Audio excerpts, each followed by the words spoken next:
Pourquoi un ouvrage sur la Nouvelle-France en 2015? Tout simplement parce que depuis une trentaine d'années, nos territoires en France ont profondément évolué.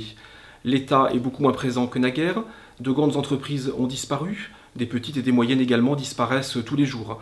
Les financements des collectivités locales sont plus complexes, les distances ont tendance à se raccourcir pour l'effet TGV, et elles ont tendance également à se rallonger à cause des embouteillages. Une nouvelle France se dessine donc, avec moins de financement public et avec une présence différente des collectivités et des partenaires publics. Concrètement, comment se matérialise cette nouvelle France dans les territoires? Eh bien, avec un peu de poésie, on pourrait dire que les 4 saisons marquent cette nouvelle France. Première saison, le printemps, c'est le printemps citoyen. Depuis quelques années, nos concitoyens sont de plus en plus présents dans la décision publique, ils le demandent, on fait appel à eux, et la prise de décision dans les collectivités locales ne peut plus se faire sans nos concitoyens. Deuxième saison, eh bien c'est l'été, l'été des territoires. L'été des territoires parce qu'il faut inventer petit à petit de nouvelles façons de concevoir les politiques publiques en France, avec le retrait des grandes entreprises, le retrait de l'État, des collectivités locales toujours présentes, mais moins de financement européen.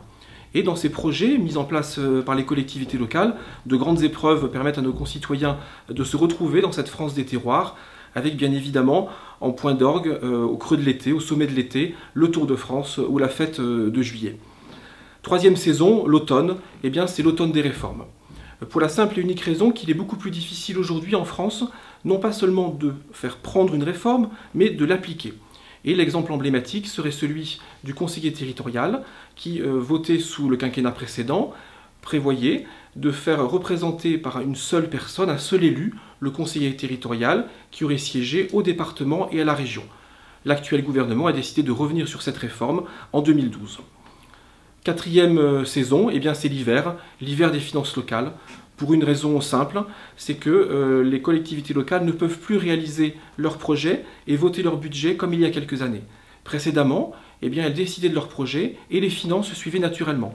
Les dotations de l'État augmentaient chaque année, l'impôt pouvait être augmenté et l'accès à l'emprunt ne posait pas de difficultés. Aujourd'hui, eh bien, l'État diminue les dotations des collectivités locales, le contribuable n'accepte plus les hausses d'impôts, et tandis que l'accès à l'emprunt est rendu plus difficile. Il faut donc faire preuve dans les territoires de forte inventivité et de budgets votés de façon beaucoup plus contrainte.